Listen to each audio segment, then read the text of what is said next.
Hello friends, ഇന്നൊരു യാത്ര കണ്ടാലോ. ഇന്ന് എൻ്റെ കൂടെ വളരെ എക്സ്പീരിയൻസ്ഡ് ആയ ഒരു ട്രാവലർ പാർട്ണറാണ് കേട്ടോ ഉള്ളത്. വേറെ ആരുമല്ല, എൻ്റെ 2 വയസ്സായ മോളാണ്. ചേച്ചിയുടെ വീട്ടിൽ നിന്നും ചേട്ടൻ്റെ വീട്ടിലേക്ക് പോകുന്നതാണ്. ഇത് വീട്ടിലെല്ലാവരും യാത്ര പറഞ്ഞിട്ട് പുറത്തേക്ക് ഇറങ്ങി ഓട്ടോയിലോട്ട് കയറി കേട്ടോ. ഓട്ടോയിൽ കയറി അവിടെ നിന്ന് നമ്മൾ ഭരതന്നൂരെത്തി. ഭരതന്നൂരിൽ നിന്ന് ഒരു പ്രൈവറ്റ് ബസ്സിൽ കയറിയിട്ട് കല്ലറയാണ് ഇറങ്ങിയത്.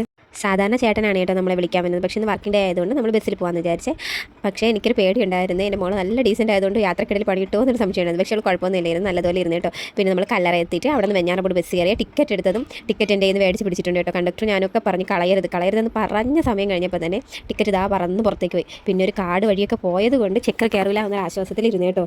അങ്ങനെ നമ്മൾ വെഞ്ഞാറമൂട് എത്തി. അവിടെ എത്തിയപ്പോഴത്തേക്ക് ചേട്ടൻ വന്നിട്ടുണ്ടായിരുന്നു. പിന്നെ മോളെ ഹോസ്പിറ്റലിൽ കാണിക്കണമെന്ന്. പിന്നെ ഹോസ്പിറ്റലൊക്കെ കാണിച്ചിട്ട് നമ്മൾ ആര്യസിൽ കയറി കേട്ടോ മസാല ദോശ കഴിക്കാൻ വേണ്ടി. അവിടെ നിന്ന് മസാല ദോശയും ചായയൊക്കെ കുടിച്ച് കേട്ടോ. അത് കഴിഞ്ഞിട്ട് ബിൽ സെക്ഷനിൽ വന്നപ്പോഴത്തേക്ക് ഇതാ കിടക്കുന്ന മിഠായിയുടെ ഘോഷയാത്ര ഉണ്ടായിരുന്നു കേട്ടോ. അത് കണ്ടത് എൻ്റെ മോളുടെ ഉള്ളിൽ നാഗവല്ലി ഉണർന്നു. എനിക്ക്, ചേച്ചിക്ക്, ചേട്ടന് എന്നൊക്കെ പറഞ്ഞിട്ട് മിഠായികൾ വാരി പറക്കിയെടുക്കാൻ തുടങ്ങി കേട്ടോ. പിന്നെ നമ്മൾ അവിടെ നിന്ന് ഇറങ്ങിയിട്ട് ഒരു മെഡിക്കൽ സ്റ്റോറിൽ പോയി. അപ്പോൾ അവിടെ ചെന്നപ്പോൾ അവിടെ നിറച്ച് കിൻഡർ ജോയ് ഇരിക്കുന്നത് കേട്ടോ. അപ്പോൾ അതിലും പിടിച്ചുകൊണ്ട് നിൽക്കുന്നുണ്ട് ആൾ. ഇത് കണ്ട് ചേട്ടൻ എന്നെ മോളെയും കൂടെ ഗെറ്റ് ഔട്ട് അടിച്ചു കേട്ടോ. അതാണ് നല്ലതെന്ന് വിചാരിച്ചിട്ട് ഞാനും പുറത്തേക്ക് ഇറങ്ങി. എന്നിട്ട് നമ്മൾ അവിടെ നിന്ന് മെഡിസിനും എല്ലാം മേടിച്ചിട്ട് തിരിച്ച് വീട്ടിലേക്ക് വന്നു. അപ്പോൾ എത്രയുള്ള ഫ്രണ്ട്സ് എല്ലാവരും എൻ്റെ ചാനൽ സബ്സ്ക്രൈബ് ചെയ്ത് സപ്പോർട്ട് ചെയ്തേക്കണേ.